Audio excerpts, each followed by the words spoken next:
सर्वप्रथम आपल्या सर्वांना आणि आपल्या माध्यमातून महाराष्ट्रातील आणि देशातील सर्व जनतेला प्रजासत्ताक दिनाच्या खूप खूप शुभेच्छा।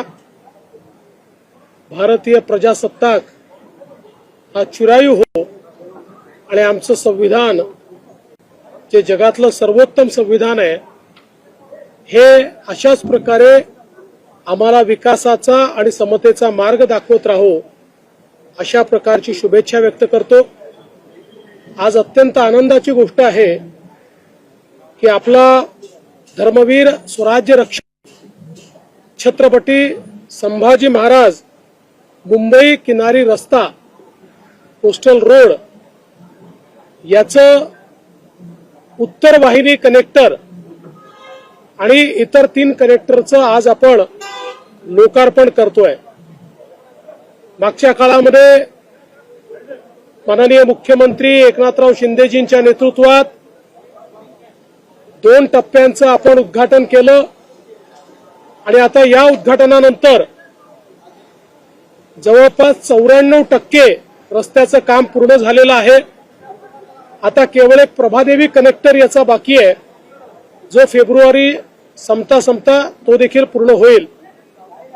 मुंबई महानगरपालिकेने 14,000 कोटी रुपये खर्च करून हा रस्ता या ठिकाणी तयार केला आणि आता या कनेक्टरमुळे नरिमन पॉइंट पासून वांद्रेपर्यंत पूर्णपणे सीमलेस कनेक्टिव्हिटी ही आता तयार झालेली आहे आणि उद्या सकाळपासून ही मुंबईकरांकरता खुली होणार आहे। या रस्त्याने मुंबईकरांना श्वास घेण्याकरता आणि वेळ वाचवण्याकरता मोठी मदत केली आहे। या रस्त्याने मुंबईला एक आंतरराष्ट्रीय स्वरूप देखील दिलेलं आहे आणि आता हा रस्ता खुला झाल्यानंतर मुंबईकरांच्या वेळेची मोठी बचत, इंधनाची मोठी बचत आणि प्रदूषणापासून मुक्ती मिळणार आहे आणि म्हणून मुंबईकरांना आज प्रजासत्ताक दिनाच्या निमित्ताने महायुती सरकारच्या वतीनं हा रस्ता आम्ही समर्पित करतो। या रस्त्याच्या एका भागामध्ये सौंदर्यीकरण सुरू झालेलं आहे आणि या रस्त्याच्या लगत मोठा सेंट्रल पार्क देखील तयार होणार आहे। त्यामुळे एक मुंबईचं भूषण म्हणून या रस्त्याकडे आपल्याला पाहता येईल। आज सबसे पहले मैं सभी को भारत के गणतंत्र दिवस की बहुत बहुत शुभकामनाएं देता हूं। हमारा गणतंत्र और हमारा संविधान ये चिरायु हो इस प्रकार की प्रार्थना भी करता हूं।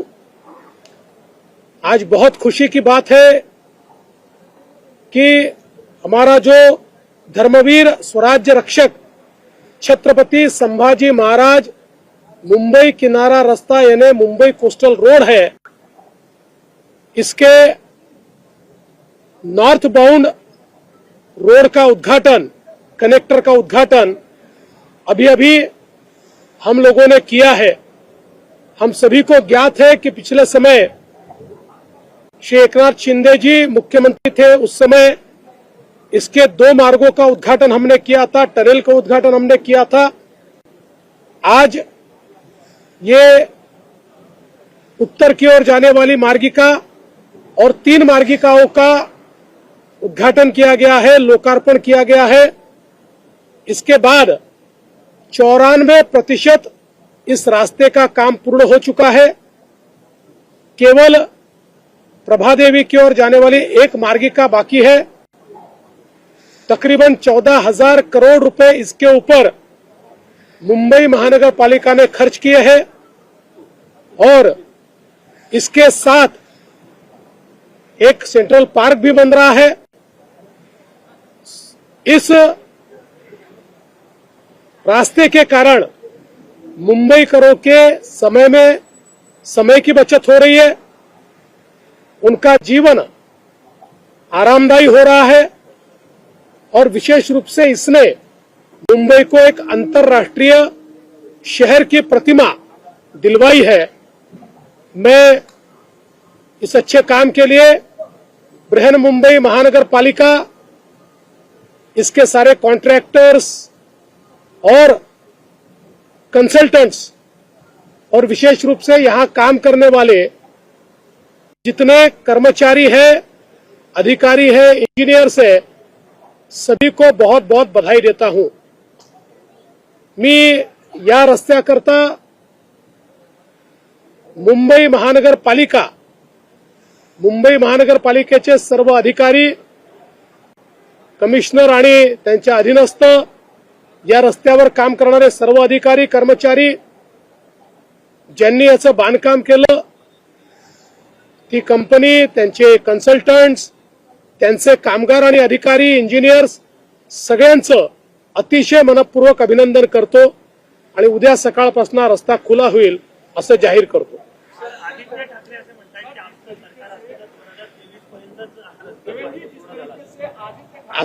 असं आहे, आता हे प्रश्न तुम्ही मला विचारायलाच नको, कारण तुम्हाला सगळ्यांना माहिती आहे की ते स्थगिती सरकार होतं आणि हे शीघ्रगती सरकार आहे। सगळ्या कामांना त्यांनी स्थगिती दिली होती। इथेही या ठिकाणी आपल्याला माहिती आहे त्यांच्या काळात काहीच काम झालं नाही। जे काही काम झालं, खरं म्हणजे याच्या सगळ्या मान्यता जेव्हा पहिलं महायुतीचं सरकार होतं तेव्हा आल्या आणि याचं प्रामुख्यानं सगळं काम हे दुसऱ्या महायुतीच्या सरकारमध्ये या ठिकाणी झालं। त्यामुळे विनाकारण श्रेय घेण्याचा प्रयत्न करू नये मुंबईकरांनी बघितलेला आहे।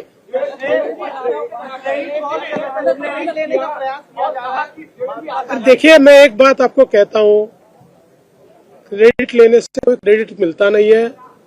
कल को कोई ये भी क्लेम कर सकता है कि ताजमहल मैंने ही बांधा, तब भी किसने बांधा पता होता है। इसलिए मुझे यह लगता है मुंबईकरों को पता है ये कोस्टल रोड कब बना, कैसे बना, इसकी सारी मान्यताएं महायुति सरकार पहली बार जब आई तब मिली और इसका जो काम है ये महायुति की दूसरी सरकार आने के बाद ही गतिशीलता के साथ पूर्ण किया गया और अब तीसरी सरकार में इसका हम लोग वापस जो बचा हुआ काम है उसको पूरा कर रहे हैं। उठला वादच नहीं है। इसके अलावा सर, इस ब्रिज का नाम धर्मरक्षक के ऊपर दिया गया है, हवा फिल्म आ रही जिसको लेकर विवाद हो रहा है, सरकार की क्या भूमिका है विवाद में? देखिए, सरकार की इसमें कोई भूमिका नहीं होती है, लेकिन हम ये मानते हैं कि छत्रपति संभाजी महाराज का जो इतिहास दिखाया जाएगा वो सही इतिहास दिखाया जाना चाहिए। उसका विकृतीकरण करना ये योग्य नहीं है। छत्रपति संभाजी महाराज के बारे में सभी के मन में बहुत सम्मान है, बहुत प्यार है, बहुत आदर है। वो आदर, प्यार और सम्मान को कहीं ठेस ना पहुंचे। क्रिएटिविटी भी होनी चाहिए, लेकिन क्रिएटिविटी के साथ सेंसिटिविटी भी होनी चाहिए, ऐसा हमारा मानना है।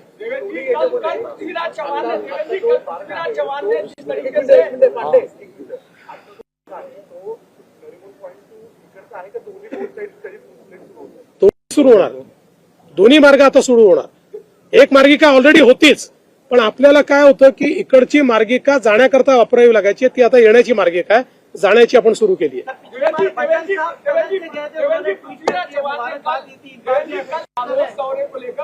चौहान ने कहा कि व्हाइट पेपर सरकार को लाना चाहिए कि पिछली बार भी उन्होंने कुछ नहीं किया, इस बार भी सिर्फ आंकड़ों की जादूगरी कर रहे हैं। उनको चाहिए तो व्हाइट देंगे, ब्लैक देंगे, ब्लू देंगे, वॉयलेट देंगे, रेड देंगे, ग्रीन देंगे, सारे पिंक भी देंगे, सारे पेपर उनको दे देंगे। और साथ में पिछले बार जो एमओयू हमने किए थे वो 95% हमने अमल में लाए हैं, 5% भी आ जाएंगे और इस बार के भी आएंगे।